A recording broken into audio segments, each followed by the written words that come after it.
Hey YouTube, welcome back to my channel. Thanks for tuning in to Be My World. Hello. Yeah, I can't stop. I won't stop. Gliding through the air with no hair is how I feel with my head out of the window. Can't help but think I am cooler than the breeze.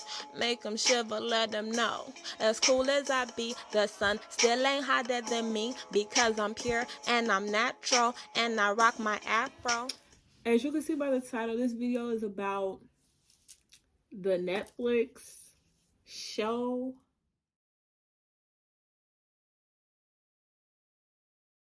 It's a 3-season show on Netflix.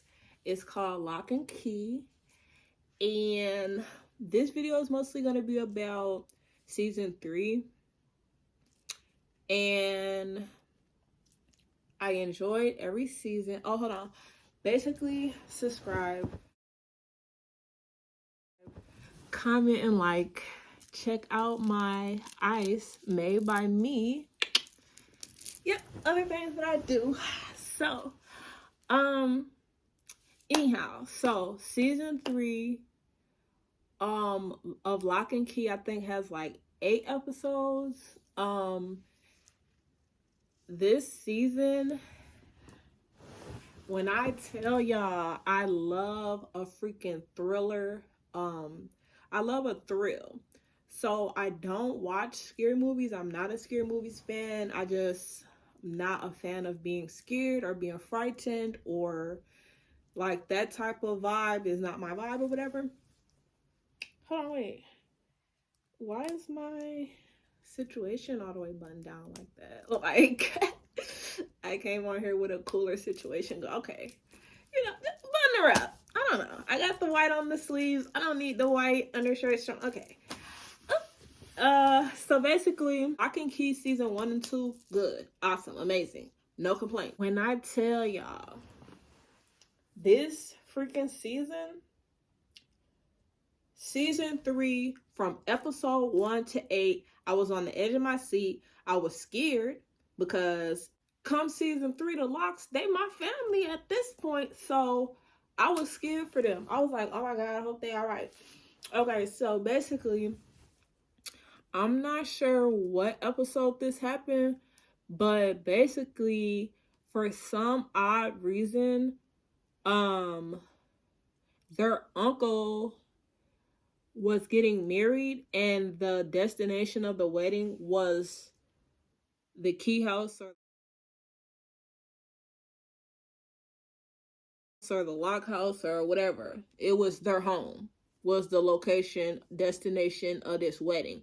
And I'm sitting up thinking in my head, like, it wasn't giving that it made sense because all of the stuff that they got going on surrounding their home, surrounding the Keys and all that, it just, to me, wasn't a smart thing to do. Because like I said, it was a lot going on. So anyhow, they saw no complaints. They didn't care. They did the wedding. They partied hard, okay? No one was really harmed, really, that night. It was just a lot going on. From start to finish, season 3, it had a lot going on. It had me at the edge of my seat. It made me make this a video right now. Like, it was so good. Like, I like how they wrapped it up because I heard that this was their last season of Locke and Key, and I like how they sealed it up at the end and put a cute little bow on it. Like, I like how we got to see the story end. See, a lot of times in these series, they get way too long and way too far from where they once begun that you never really get to see it end for real. Like, for example, Money Heist. On Money Heist, yeah, they did 5 seasons and they was all wonderful, but we didn't really get to that resolve as far as the end. Like, yeah, we know that they all ended up framing their deaths at the end and they were able to go on free, but for me, that wasn't good enough. So, with Locke and Key, I feel like the way that they ended it like the last episode of season 3, like I was satisfied with that ending. Like, I mean, it was kind of lame. They decided to just throw the keys away completely and not play with them anymore and just destroy them and everything like that. But at the end of the day, like, it all ended up working out. They decided to destroy all the keys in that black hole little thing situation that kept opening up and opening up and opening up. Well, it really only opened up. It opened up twice. The first time it opened up, that's when that one blonde girl got taken over by one of them. I don't know if they're demons. I think they're demons. She got taken over by that demon. She was one of the first casualties to go. That was in season 2. And then it was the professor guy. And you know what?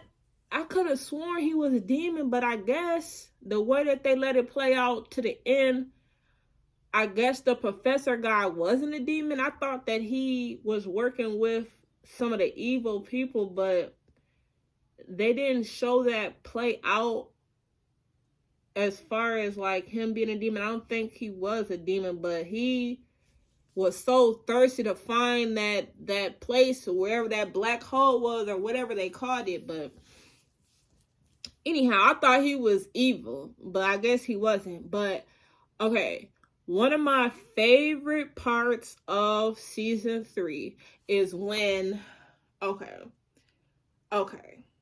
this is why I ended up making this video. Bode finds a new key, right? Bode is my little guy, the youngest, but he was a soldier now. Nonetheless, he was the youngest, but I do want to point out, hey, he was a soldier. And they all were in their own type of way, but Bode, he was a top notch. He played a big role, and then I don't want his role to sound smaller than what it is from his age. He was the youngest of the bunch, but he was sharp on his toes, and he was just sharp. So I just want to put that out about that character. Yeah, he was the youngest, but he was sharp, and he was the one finding the keys. He was the one finding majority of the keys. He found more keys than anyone. I'm talking about Bode. Him. So he wasn't playing with him, okay? So look, he found this key. It's like a time shift key or something like that. Time travel key. He finds the key on the day of his uncle's wedding. His uncle specifically tell him, don't play with that key. Woo-woo. But see, the uncle wasn't up front, or I don't know. He wasn't forward enough about telling dude, hey, don't play with that key. Like, you don't know what to do. Like, he ain't do enough. He ain't throw enough caution flags up in Bode's face. He ain't do what he was supposed to about that. So anyhow, Bode is the reason why this one evil lady came back. Now, it's this one evil lady, right, that they ended her. They got rid of her. They threw her into the black hole. She was their problem no more. Like, she was their biggest problem. Like, for the longest, she had key. She had a powerful key. She had the what key is it that she held? She held the key where she can change her appearance to be anyone. And she almost took them down with a couple of different people using that key because she impersonated different people. And that's getting me to the point that I'm getting to now. She did the same thing with Bode. But she did the same thing with Bode, but here's how, right? The only reason she was able to shapeshift and become the little boy or whatever, switch places with him, is because he took the time travel key and he went back. Okay, he wasn't supposed to go there when he went there. Okay, his uncle told him stop playing with it. He done already touched it 2, 3, 4 times before the time that came out to be tragic. And see, at the moment of time when he went back in time, instead of him just staying in the clear and watching from afar and hiding and everything like that, he just thought that he can walk into that scene and not be seen and not be heard. But as soon as he walked into the scene and said something, everybody looked at him, including himself. So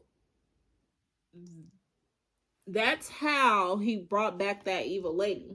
Because when his time was up and he was time traveling back to his time, she came with him. She grabbed onto him and came with him. And then I'm not sure how they ended up, I'm not sure how they ended up using the ghost key.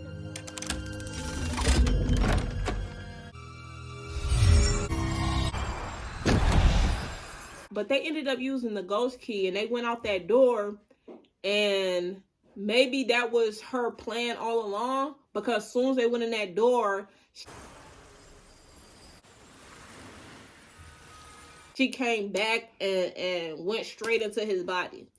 And that, I really started to fear for the family when that happened, because I mean, you know what I mean? That's the perfect person that she could have went through.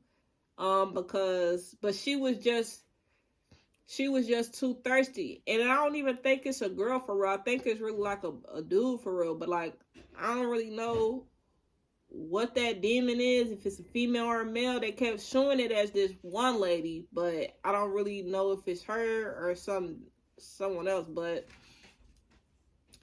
anyhow, she was a demon or something, and I don't remember what she was trying to do. But it was this other person that ended up being able to come through. And he basically was trying to merge the evil world and the real world together. And it's just a long story. But it was just really good. Like, it was just a really good series, I guess. A 3-season series. You know, probably about 20 to 30 episodes or something like that. Like, I don't remember how many episodes is in season 1 or season 2, but I know for sure, like, for season 3 it's only like 8 episodes. But yeah, if you haven't seen Locke Key, definitely check it out. It was definitely worth watching.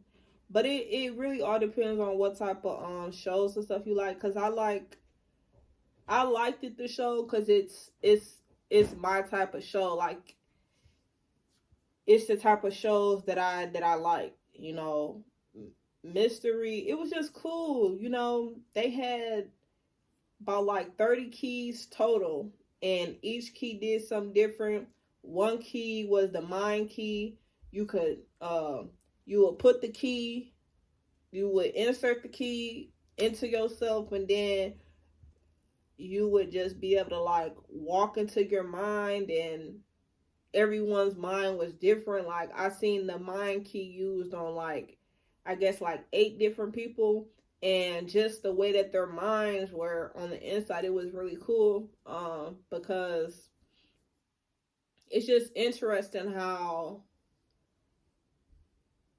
they put into a visual like the inside of a mind. And I enjoyed seeing that, the creativity in that, because it's very creative to be able to pull into fruition the inside of someone's mind as a visual. And it was just crazy. Like, this one person's mind was a shopping mall, and all the different like stores in the shopping mall were her memories. And so the name of the store might say Sweet 16, and the name of that store might say Worst Memories, Best Memories. It was just all these different stores, and then you'll go into the store and you'll pick up something and it'll be a memory inside. It was like, you know what I mean? It was like weird like that. This other person's mind on the inside was a theater. I guess he was like super into theater, and so his mind was a theater. And then we had another person who the inside of their mind was like dressing room and glam and this and that, and it was just a lot going on. But it was like one of the best Netflix series like that I've seen. Like I said, Money Heist, that's like the best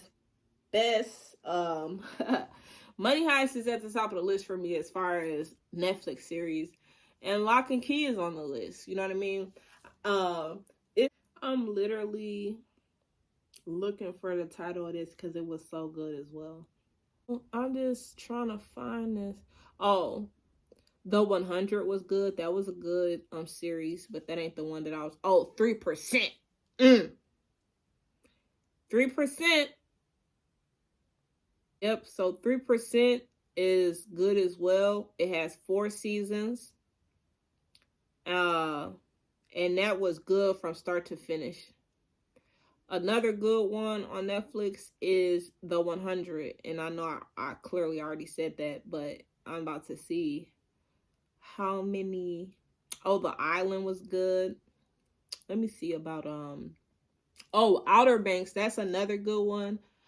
Outer Banks kind of got shaky for the newest season 3 for Outer Banks. That's kind of shaky. I do not like how when he finally found out his dad wasn't dead and finally got to his dad, I don't like how his dad was like, oh yeah, woo woo. Like, his dad was lying about how they was gonna be able to do this and this and that, and they was going stealing from people and taking their stuff, trying to be on the mission of finding this gold or money or whatever the case. I don't like that. So for that to be like kind of like the ending part or whatever for Outer Banks, like, that was pretty lame that part ended up like that. But yeah. The 100 has 7 seasons. I can vouch for season 1 through 4, I think. I don't remember how it ends, but it is very good. That's what I wanted to share about Locke and Key. Thanks. Oh, comment down below. Comment down below this type of stuff that you watch on Netflix. If you watching anything on Netflix currently, let me know like the most recent thing that you watched on Netflix. Follow me on TikTok because my TikTok is like ain't got no action. Follow my Instagram because my Instagram like ain't got no action. Subscribe because I'm trying to get 4,000 subscribers. Like, comment, share, tell a friend, tell a friend, tell a friend. Yeah. BMO World out. Hello. Yeah, I can't stop. I won't stop. Gliding through the air with no hair is how I feel with my head out of the window. Can't help but think I am cooler than the breeze. Make them shiver, let them know. As cool as I be, the sun still ain't hotter than me because I'm pure and I'm natural and I rock my afro.